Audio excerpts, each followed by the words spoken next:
Good morning, everybody. This is Diggs. It's another stormy day out here in the Pacific Northwest, but we are doing just fine right now. Today, we're going to be talking about Pharm, the new Water Ninja unit that's coming out on the global side. Let's go ahead and dig in.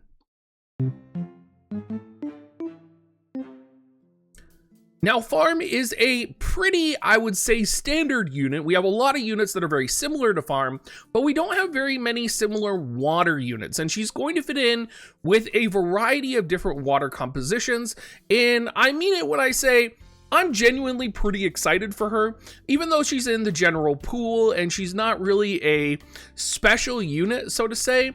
She's definitely going to have her own kind of niche. Now, her main job is Ninja, of course, with sub-jobs Samurai and Ranger, which is going to give her access to the very powerful Reflex ability. Her mastery ability is going to increase HP 10% for water allies, water attack 15 for water allies, and she's also going to get a really nice defense penetration 15 for herself and evasion +5. So she is going to be a little bit more damage focused than I think we are used to seeing a lot of ninja units being. Looking at her TMR, the Peacock Haori is going to have the ability Unbound Spirit, which will give Spirit +15 for 3 turns. It's also going to give Spirit debuff resistance +50 for 3 turns. It's going to have HP 320, accuracy 10, evasion 15. Overall, this is pretty powerful. If you're wanting to go up against like a Black Rose Helena, or if you are worried about kind of, you know, casting AoE enemies, Pharm is really going to be kind of the character to bring. She has abilities that kind of buff her own area resistance. She's going to be able to buff magic resistance. Being able to stop spirit debuff resistance is going to be really powerful against enemies that do try to take advantage of that as well. Taking a look at her stats, 5% weakness to slash. She has 10% weak to pierce. She does have some nice resistance to fist and missile based attacks, so about 10% there. But she is going to be weak 15% to magic. So the question is, you know, can her evasion, because she is going to be an evasion based unit, really protect her in a world where she has -5% slash resistance, -10% pierce resistance, and -15% magic resistance, when that's very much a dominant amount of the current meta? And I would say she's definitely not going to be geared towards, you know, guild battle or arena. She's going to be more of a PvE character, it feels like.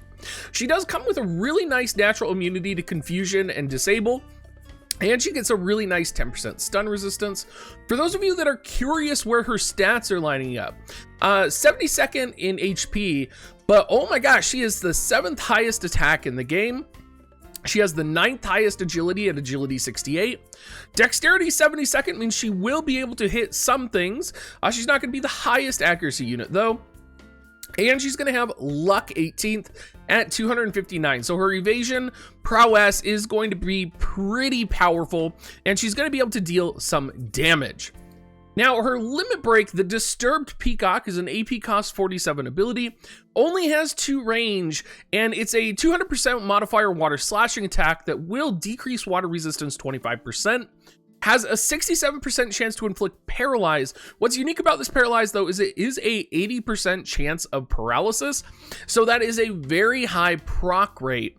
I'm a little bummed that the decreased water resistance is only 25% on Pharm. I wish, and I guess comparable to some other units, I would have liked to have seen kind of like a decreased water resistance, maybe, you know, 30% or potentially even 35%. So that is just a little bit of a bummer and a drawback on her limit break here. Taking a look at support abilities, we're going to, of course, get the 2 ninja support abilities, Shikuchi and Shadow Running. Those are going to kind of be your 2 go-to, I would imagine. Move 1, jump 1, and luck 12%, agility 12% is always pretty powerful. You are going to have access, though, to Soul of the Sword, which is an attack plus 25%, evasion 12, or Blade Soul, it's called on the global side.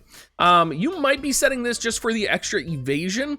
I'm not sure what you would not set if you set this. You might take off Shikuchi so that you still have the luck up and the agility up. Would be hard to say. You also have access to Hunter's Knowledge, which is range +1 and accuracy +25. In a world where evasion is currently king right now, I could also see you potentially setting this.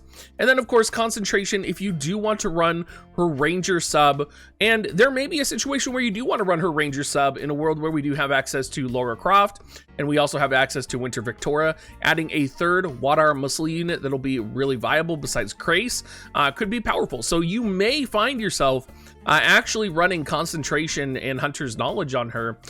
Even then, though, you would probably run Soul's Sword to get that attack up for your ranged abilities. Now, in terms of her counter abilities, Reflex is going to be the #1 go-to. If you aren't familiar with what Reflex does, it is a 15% chance to evade damage, essentially. And while it's not fully evading, it's giving you plus 200% evasion.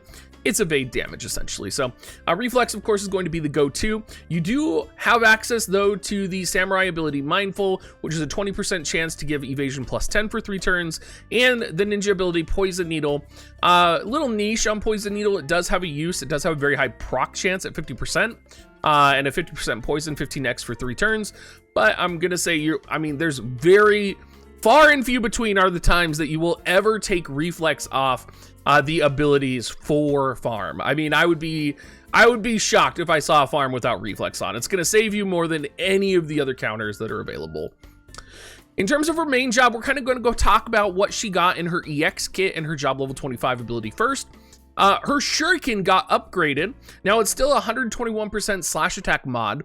However, it's going to dispel courage, it's going to dispel re-raise, and it's going to give the target accuracy minus 30. So the fact that you can pair both of these, Shuriken, one of the highest range attacks in the game, she's going to be using this almost every unit has courage and re-raise in the world now.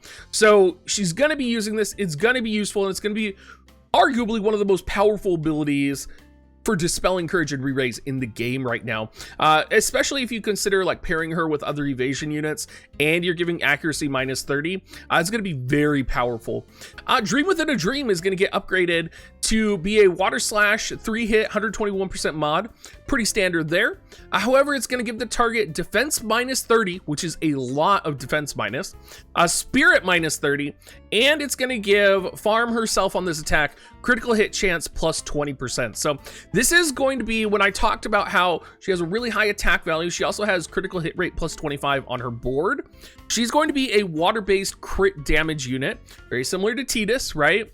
And she's going to be able to lower defense, lower spirit. You know, she's going to chain. In terms of the PvE environment, she is going to be absolutely bonkers. I can't imagine, you think about Tidus and how, viable Tidus has been in slash compositions just as it is.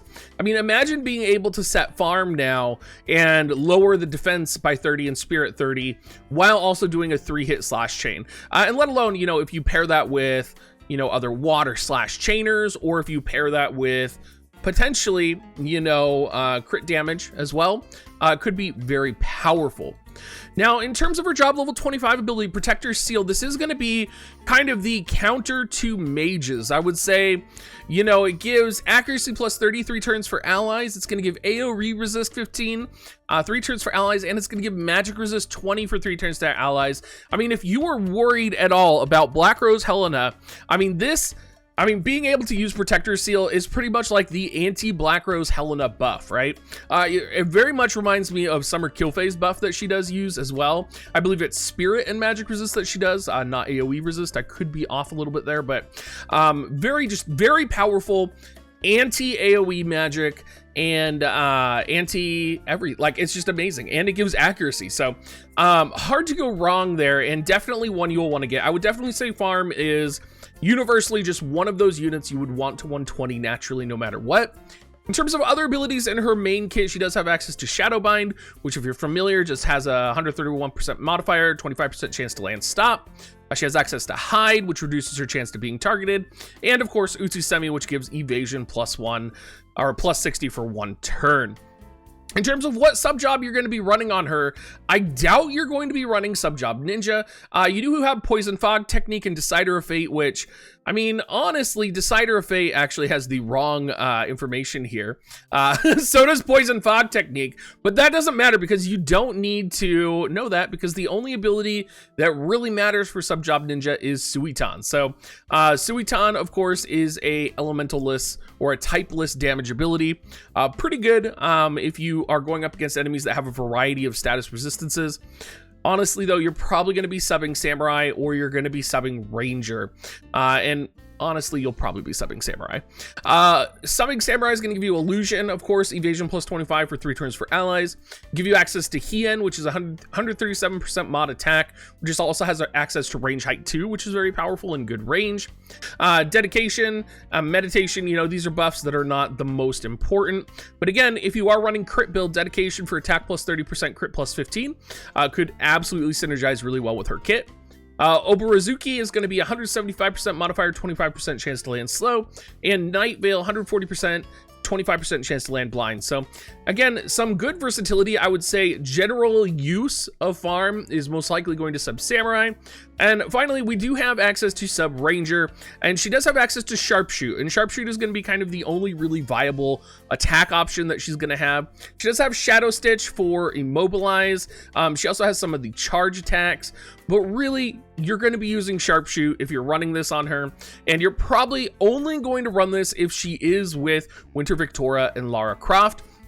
Of course, this is a little bit more viable because we do have access to Lara Croft and Lara Croft's VC on the water side. So I think we are likely to see Pharm subbed Ranger more on the global side than we did on the JP side. And I think there is potentially not a meta, but a composition that could work now. I know a lot of people have been running like Krace, Lara Croft, and Winter Victoria. Honestly, I think Pharm will just replace Krace, and I think you're going to have kind of a really powerful water gunner team that both has mastery abilities that buffs everyone, and that has kind of 2 units that are focused on evasion, right? Lara Croft is also a very powerful evade water unit, and then you're going to have Winter Victoria, who can actually come in and be pretty tanky and take a few hits. So I'm really excited to see the different combinations you guys come up with Pharm. If you guys have any ideas or if I missed anything, make sure you throw it down in the comment section down below.